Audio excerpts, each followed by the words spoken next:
Hi, ഞാൻ ഐല ഉഷ, ലൂസിഫറിലെ അരുന്ധതി. എനിക്ക് എൻ്റെ വളരെ ചെറിയ ഒരു കരിയറാണ് സിനിമയിൽ. ആ കരിയറിൽ എനിക്ക് വളരെ സ്പെഷ്യലായിട്ടുള്ള ഒരു ക്യാരക്ടറാണ് അരുന്ധതി.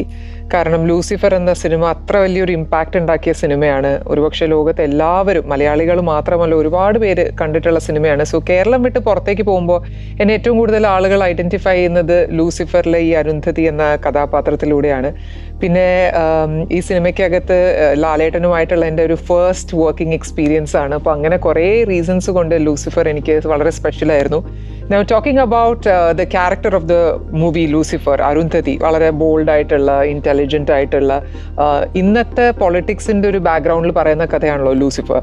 അപ്പം ആ പൊളിറ്റിക്കൽ പാർട്ടിയെ കൺട്രോൾ ചെയ്യുന്ന ഒരു പാർട്ടി, അതേ പാർട്ടിയിലുള്ള ആ ഒരു ചാനൽ ഹെഡ് ചെയ്യുന്ന ഒരു കഥാപാത്രമാണ്.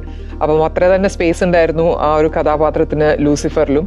ഇന്നിപ്പോൾ 5 വർഷം കഴിഞ്ഞു, കാര്യങ്ങളൊക്കെ മാറി. അപ്പോൾ ഡെഫിനറ്റ്ലി NPTVക്കും അരുന്ധതിക്കും ആ കഥാപാത്രത്തിനും ഒക്കെ മാറ്റം ഉണ്ടായിട്ടുണ്ടാകണം. അപ്പോൾ അതൊക്കെയാണ് എംപുരാനിൽ ഒരു പക്ഷേ നിങ്ങളും കാണാൻ പോകുന്നത്. I am also very excited for the entire film.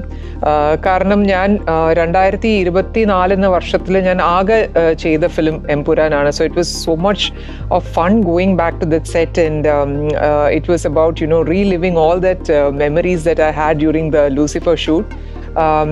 ഞാൻ നേരത്തെ പറഞ്ഞിരുന്നല്ലോ, ലാലേട്ടൻ്റെ കൂടെയുള്ള എൻ്റെ ഫസ്റ്റ് വർക്കിംഗ് എക്സ്പീരിയൻസ് ആയിരുന്നു ലൂസിഫർ. അപ്പോൾ അതിനകത്ത് സ്റ്റീഫൻ ഷർട്ടിൽ ചോര അതിനെ ബേസ് ചെയ്തിട്ടുള്ള കുറേ മീംസും കാര്യങ്ങളൊക്കെ വന്നേ. പിന്നെ ആ ഒരു അദ്ദേഹത്തിൻ്റെ ഒരു എന്താ പറയുക, ആ ഒരു ഡയലോഗ് അതിൻ്റെ ഭാഗമാകാൻ എനിക്കും സാധിച്ചു എന്നുള്ളതാണ് എനിക്ക് സത്യം പറഞ്ഞു കഴിഞ്ഞാൽ ലൂസിഫറിൽ കിട്ടിയ ഏറ്റവും വലിയൊരു ബോണസ്.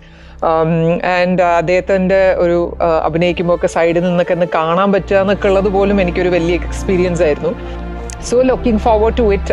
സിനിമയുടെ ആ ഒരു ഫാൻ എന്നുള്ള രീതിയിൽ, ലൂസിഫർ കണ്ടിഷ്ടപ്പെട്ട ഒരു ആരാധിക എന്നുള്ള രീതിയിലും, ഒപ്പം അരുന്ധതിയും NPTVയും ഈ സിനിമയിലെ മറ്റ് കഥാപാത്രങ്ങളും ഒക്കെ എംപുരാനിലേക്ക് വരുമ്പോൾ എങ്ങനെയാണെന്നൊക്കെ അറിയാനൊക്കെ ആയിട്ട് ഞാനും കാത്തിരിക്കുകയാണ് നിങ്ങളെപ്പോലെ. The countdown has begun. Empuran is coming to the theatres on the 27th of March 2025. See you there.